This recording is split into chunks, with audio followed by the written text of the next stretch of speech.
In the early years, Alkador had dominated at Waterfall Academy, but a year at a time Sela had slowly started to turn the tide. The war revolved around 9 powerful sapphire stones. Years ago, a man put a spell on them in an experiment, not fully understanding what he was doing. Immediately, an angel named Alkador quietly cast the stones to a place that would later become the settlement. Alkador had recognized that the angel's power was weak in that day, and he did this to keep the demons from discovering and using the sapphires, hoping that when they were rediscovered, the angels would be more ready. Alkador and his friends were roaming the settlement years later when they stumbled upon the sapphires. Alkador immediately began constructing a school.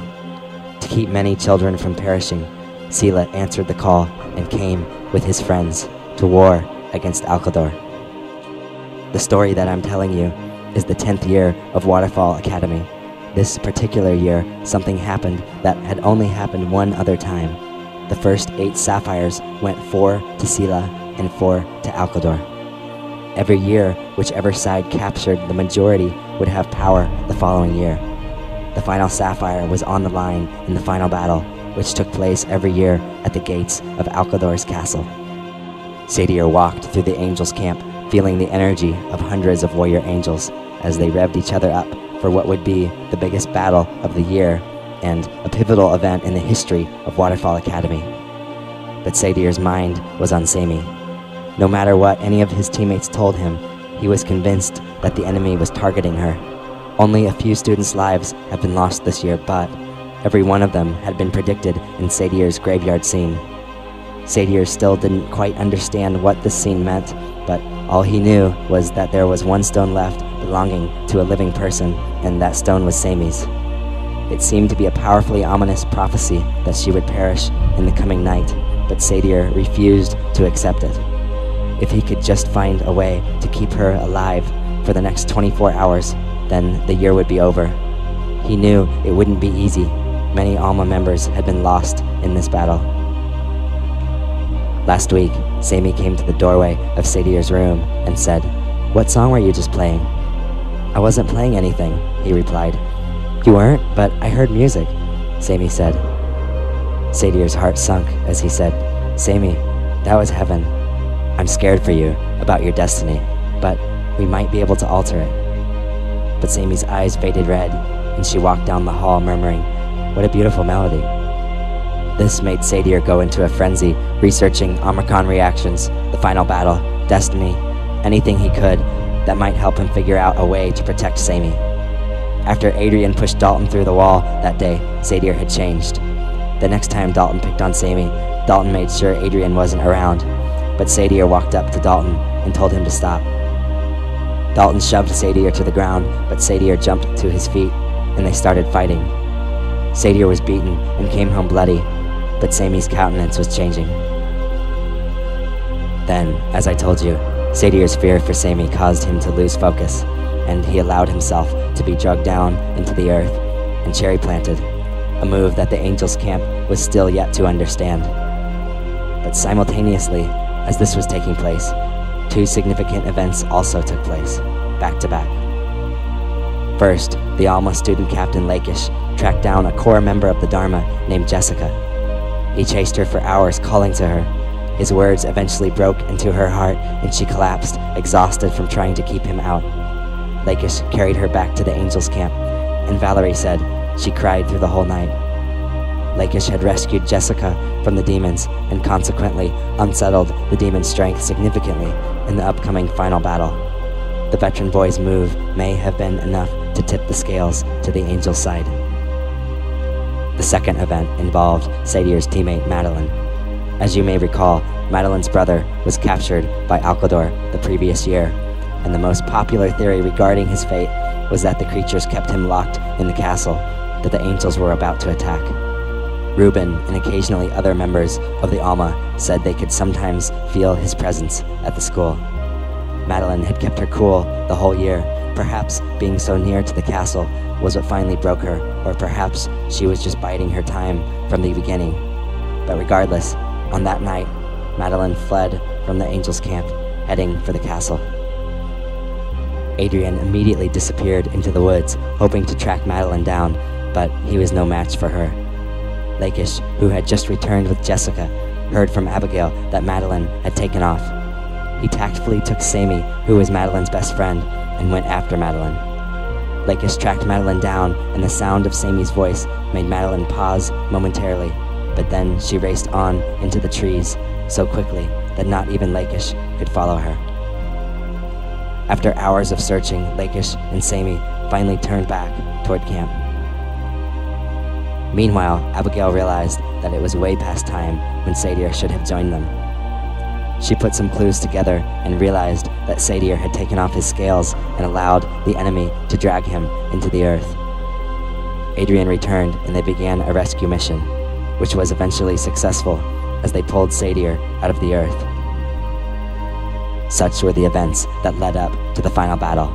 The students sedated their bodies and stayed in the upper world throughout the day, which took many reactions to cover up so that no one would realize they were missing. The final night had come. The almost main task would be to help steer dreamers caught up in the chaos, as Sela led the angels in an attempt to capture the final sapphire. But Sadier's team had a slightly different task because of Madeline. You see, ultimately, the war is over one thing, and that is life after death. Sadier's mistake was shallow, and if he had perished that night, he would have lived in the next life. But Madeline was in total rebellion. They feared that if she died trying to free her brother in the coming night, her soul would be lost forever. Sadier spotted Saymi approaching him. "Sela wants us," she said when she reached him. Sadier nodded, and they started walking towards Sela's tent. "I made Madeline promise she wouldn't do this," Saymi said sadly. "Did she ever say anything to you about her brother?" "No," Sadier replied. "Never once." Sadier desperately wanted to tell Saymi how worried he was for her too, but he knew the Omicron would block him.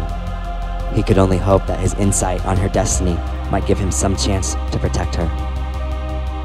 Sela gathered Abigail, Adrian, Sadier, and Saymi together and gave them instructions. "The sapphire must be my primary focus, so I can't go after her," he said. "But I'm sending 12 of my most capable warriors with you. Madeline is skilled, and I have no doubt that she will find her way inside the castle, but her brother will be heavily guarded, and you must not let her get that far. Right after the fighting erupts, go and quietly enter the castle at the southwest corner. Ani knows a way in. Once inside, locate Madeline immediately and do everything in your power to save her. I am grateful to you all for accepting Madeline into your team this year and keeping her safe this long. It has been a difficult year for her, but if we are able to win the final sapphire tonight, we won't hesitate to storm the gates of the castle and wreak as much havoc inside Alkador's kingdom as we are able, including rescuing Madeline, her brother, and you. This will not be an easy assignment, but you four have proven very reliable individually and as a team. This is your final task of the year. We will not allow hell to claim Madeline's soul tonight."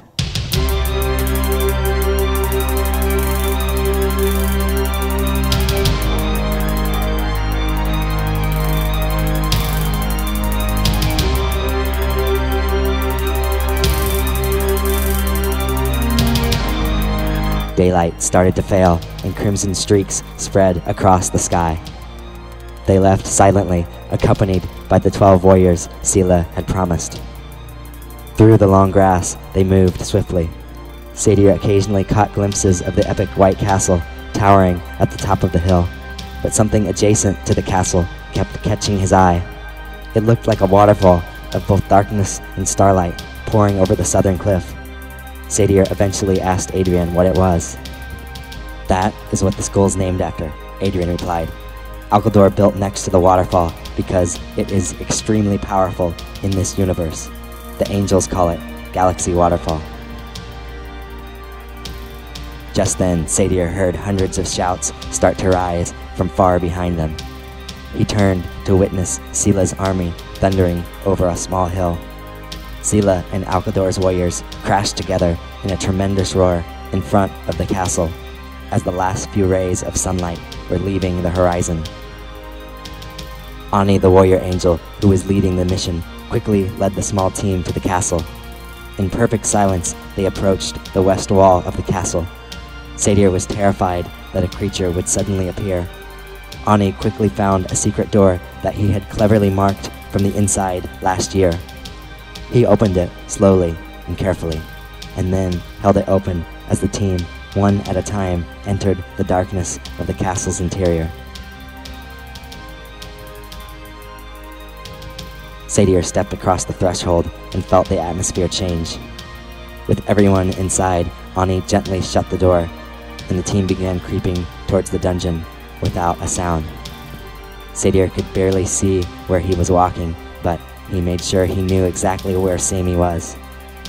He was practically holding his breath, knowing that a creature could be around any bend. The roar of the battle was audible but muffled. As they snuck from room to room, Sadier found the frightening place strangely familiar. It was his school. The walls were the same as Waterfall Academy. Sadier realized late in the year that the principal of the school, a man named Adam Dinch, was a creature. Then it came to him that their principal was not just any creature, but Alkador himself, which made him understand why Mr. Bradley always seemed at odds with Mr. Dinch. Soon, he even realized that Mr. Bradley and Sila were one and the same, just appearing in two different forms in two different dimensions. In fact, many of the angels and demons were faculty by day and warriors by night. Suddenly, they came upon a creature. She was sitting in a corner glaring at them, clearly having no idea that they were coming. One of the angels moved swiftly, attempting to get to the creature before she could sound the alarm, but he was too late. She managed to radio her leader before the angel knocked her unconscious. The team immediately began sprinting towards the dungeon, no longer concerned with silence. Sadier's heart pounded powerfully as he ran full speed, darting through rooms and down hallways at the heels of the angels. A fleet of creatures intercepted their team, and the angels' strength was put to the test. But the 12 highly skilled angels didn't allow a single creature to get to the 4 students. Sadier was hovering next to Saymi, ready to combat any creature that managed to break through. The angels put down the last of the attack and sped onward, now just seconds away from the dungeon's gates. But then, as they raced down the last hallway, they plowed into an electronic security field that kept their bodies from passing through. But when it had been tripped, Saymi and 2 of the angels had been through it. Sadier couldn't believe it. He screamed inside as Saymi turned around and looked at him for a brief moment, and then continued on with the 2 angels towards the dungeon. Sadier, Abigail, and Adrian had to wait for one of the angels to run back into a previous room and disable the security field. Just then, a pulse of light flashed through the castle from end to end. Adrian pumped his fist, and Sadier knew that Sila had taken the final sapphire, but the outcome here in the castle was still undetermined. Sadier was dying inside with no way of knowing what was happening to Saymi. "Oh, Sadier," Abigail said suddenly. "Sadier, you've been trying to tell us. The Omicron, it's lifted, and I remember now. You trying to tell me." Abigail's eyes were flashing, her mind suddenly free from the reaction due to the angel's victory. "What have you been trying to tell us, Sadier?" "Saymi," Sadier shouted. "Saymi's about to die." "No, Sadier," Abigail said, horrified. "Sadier, you've been as deceived as any of us. It's obvious now. The cherry plant. It's not Saymi they want. It's you they want. They want you." Right then, the security field was disabled. Many creatures had gathered on the other side of the security field, and they rushed at the angels viciously. The angel's protection was quickly strained and began to break. Adrian was struck in the leg and fell. Abigail was hit in the head and collapsed. Ani quickly grabbed Sadier by the hand and dashed towards the dungeon, blasting through a forest of creatures. They raced frantically down the hallway to the dungeon, and that was when I saw him.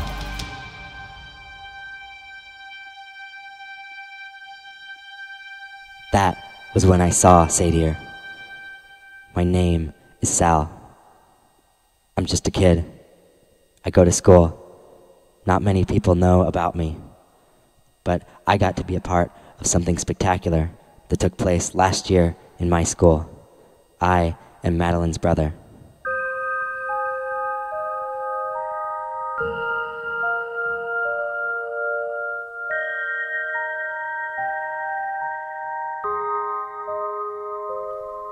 It was a long and terrible year for me, in the castle as I watched my friends go throughout their daily lives, my soul trapped in the upper world. But when I saw Madeline, instead of joy, my heart was seized with terror because I knew she was in rebellion. Exceeding Sela's expectations, Madeline cleverly found a way into my dungeon through an air duct.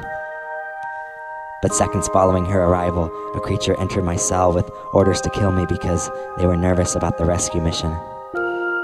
He would have killed us both right there, but Saymi and the one warrior angel who made it through with her came blasting into my cell.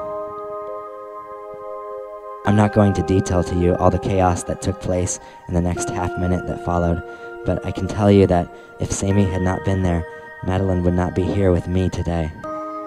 Also, the angel, whose name was Tywin, gave us a chance by miraculously overcoming 7 demons before they finally wrestled him down. I planted myself in front of Madeline, but a creature threw me aside and began to corner her. I assure you I saw his weapon go into her, but Saymi did something. I don't know what she did, but earlier that semester, she started showing potential to be a medic. I had only ever seen anything like this one other time on a dark and terrible night last year. We were frantically trying to steer a dreaming boy. I remember when the thought passed through my head that there was nothing we could do to save his life. But when they struck him, Ali the medic managed to do something bizarre to rescue him. She had to hold it for what seemed forever until the angels finally re-established themselves and came to the rescue. Afterward, her hair had dark streaks of green and her eyes were terribly bloodshot. It took her 11 days to recover, but she had saved the boy. When I asked Sela about it, he refused to discuss it with me. I don't know how Saymi learned it, but I think this is what she did when the creature struck Madeline, because there was no chance Madeline should have survived. But after Saymi held it for several seconds, the creature, becoming enraged, turned to Saymi, who didn't have an angel to protect her. In one motion, he moved from Madeline and struck Saymi. Her body tumbled through the air across the room and struck the adjacent wall. She fell to the ground, her back facing us. Right after that, Tywin went down, and I glanced out my cell door to see if we had any hope of being saved. And to my great comfort, I saw Ani, the legendary warrior angel, racing towards us with Sadier at his side. But alarmingly, about 20 creatures were chasing right behind them. Yet again, Madeline was narrowly saved, this time by Ani. Ani somehow managed to get me, Madeline, and Sadier in a corner so that he could stand in front of us as a barrage of creatures charged. It helped Ani that the more trained warrior creatures were on the battlefield, but still, I have never been more inspired by an angel than in that moment as Ani ripped through creature after creature, determined to give us a chance to live. But he didn't have to keep it up for very long, as Sela and a legion of angels thundered in with authority and came to his relief. The madness in my cell ceased quickly as the angels overcame. Ani was beaten and bloody.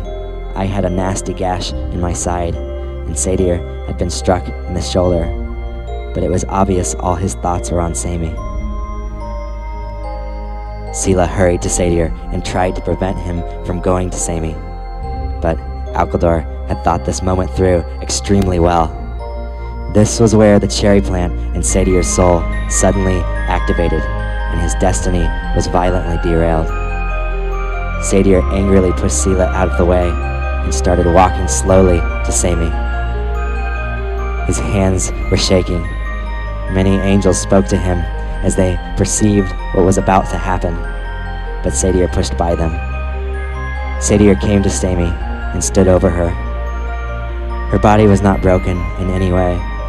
Her hair was spread out randomly as she laid on the ground. Her face was towards the wall. Sadier gave no sign of grief. He just turned around and faced us for a moment. Then he flashed a quick smile and proceeded to walk out of the cell.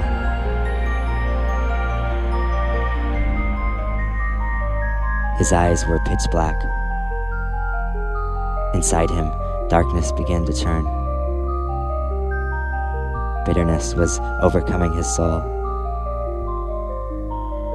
darkness was pouring into his heart.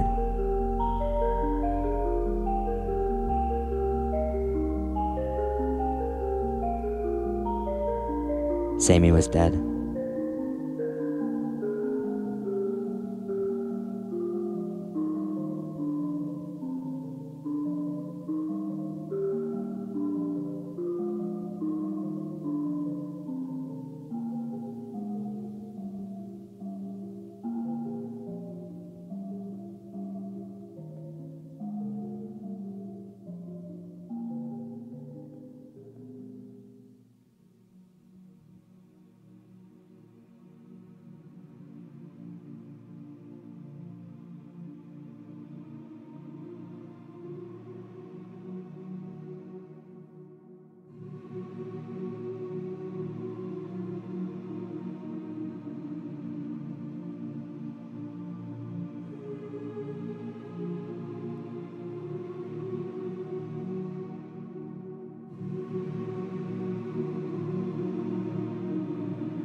That's what I'm saying.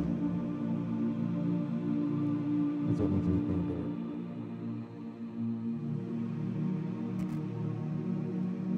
I just don't know if we're close enough to either land this yet or put my hopes up.